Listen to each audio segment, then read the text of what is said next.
2023 বৰ্ষৰ মেট্ৰিকৰ পৰীক্ষা নতুন নিয়মেৰে অনুষ্ঠিত কৰিব সেৱাই যদিও আপোনালোক সকলোৱে এই কথাটো জানে কিন্তু আমি আপোনালোকক জনাব বিচাৰিছোঁ যে এইবাৰ মেট্ৰিকৰ পৰীক্ষাত যে 45 মাৰ্কছৰ অবজেক্টিভ কুৱেশ্যন আহিব এই 45 মাৰ্কছৰ ভিতৰত আসলতে কিমান টাইপৰ কুৱেশ্যন থাকিব কি টাইপৰ কুৱেশ্যন হ'ব এইটো আমি আপোনালোকক জনাব বিচাৰিছোঁ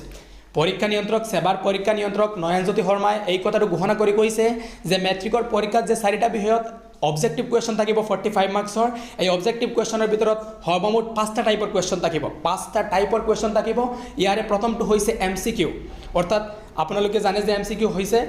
4টা অপচন থাকে ইয়াৰ ভিতৰত এটা কাৰেক্ট থাকে এনে ধৰণৰ 20টা কুৱেশ্যন থাকিব সৰ্বপ্ৰথম এমসিকিউ থাকিব 20টা আৰু তাৰ পাছত থাকিব ভেৰি শৰ্ট আনসাৰ এক লাইনত বা এক ওয়াৰ্ডত উত্তৰ লিখিব লাগিব এনে ধৰণৰ 10টা কুৱেশ্যন থাকিব আৰু তাৰ পাছত থাকিব fill in the blanks true false আৰু মেচ দ্য ফলোইং কলাম এৰ সৈতে কলাম ভি যেটো এইটো মেচ কৰা এনে ধৰণৰ কুৱেশ্যন থাকিব তো আপোনালোকে ইয়াৰ পৰা জানিব পাৰিছে যে 5টা টাইপ হৈছে এমসিকিউ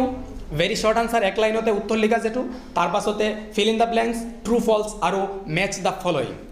তো true false match the following আৰু ফিল ইন দ্য ব্ল্যাঙ্কস এই তিনিটা টাইপত হয়তো 5টা কৈ কুৱেশ্যন থাকিব আৰু ইয়াৰ আগতে 30 মাৰ্ক হৈ গৈছে যে 20 মাৰ্কৰ এমসিকিউ থাকিব আৰু 10 মাৰ্কৰ থাকিব very short answer multiple choice থাকিব আৰু বাকি অবজেক্টিভ টাইপৰ আনসাৰ থকা ধৰক এটা শব্দত প্ৰকাশ কৰা বা এটা বাক্যত লিখা এনেকুৱা ধৰণৰ 10টা থাকিব তাৰপিছত আপোনাৰ ট্ৰু এণ্ড ফলছ থাকিব বাকি ফিল ইন দ্য গেপছ থাকিব আকৌ স্তম্ভ মিলোৱা মেথছ কলাম 1 কলাম 2 এনেকুৱা থাকিব